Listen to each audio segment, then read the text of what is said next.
iyi minsi twari tumaze ngaha twahungukiye byinshi cyane, twarahungukiye kwibera mu Mana, none dutashe twungutse. Ndakengurukiye cyane sokuru wacu Petero nkuru nziza n'umuryango wiwe,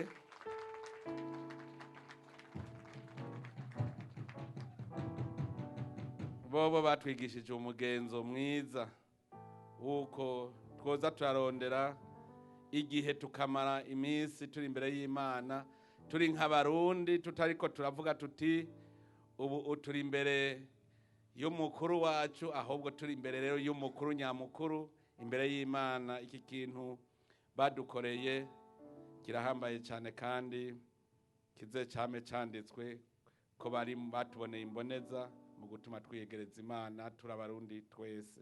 Tugashimira cyane cyane abaduhaye inkuru nziza bakatwigisha, kuko baratumye dusubira gukomera mu mutima. No munsi dutanguye umwaka ugira kabiri w'ikiringo Imana yadutegekanirije, none turahimbawe kubona dutanguye turi mu maboko y'Imana.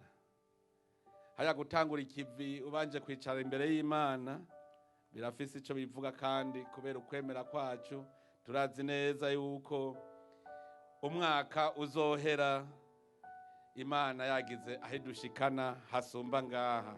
Turavyizeye cyane. Turasaba Imana kugira ngo itwungure ubwenge bwari bwaracuritse, wa muzirikanyi waruhumirije guhera uno munsi.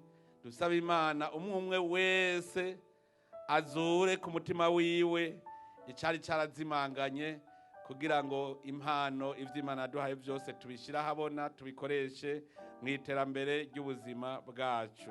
Mu cari kiduteramitse ngaha twahaye Imana umutwaro twaje tuzanye, wari umutwaro w'ingere tugira umushinge w'ukuri, umushinge w'iterambere ry'Uburundi. Uwo mushinge ukabuhera kuri twebwe nyene.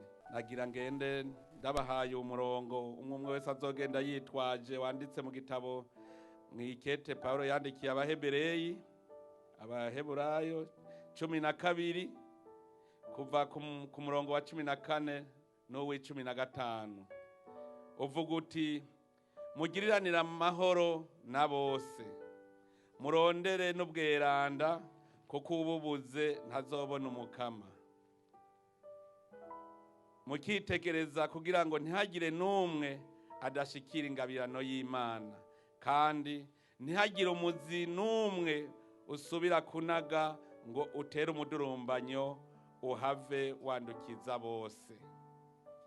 Uwo murongo tugume tuwugenderako, twumve ko dutegereza kugira amahoro na bose. Abatwebwe tukiriho tweho tugende twese tuzi ko tugiriranira amahoro, kugira ngo akaga kadushikiye ntikaze gapfe kagarutse mu gihugu, hanyuma tubandanye turondera iterambere. Ni kuri uwo murongo rero ndabatekereye umwe wese yogenderako, tukazosubira guhura twese ku mutima tuzi ko tumeze neza.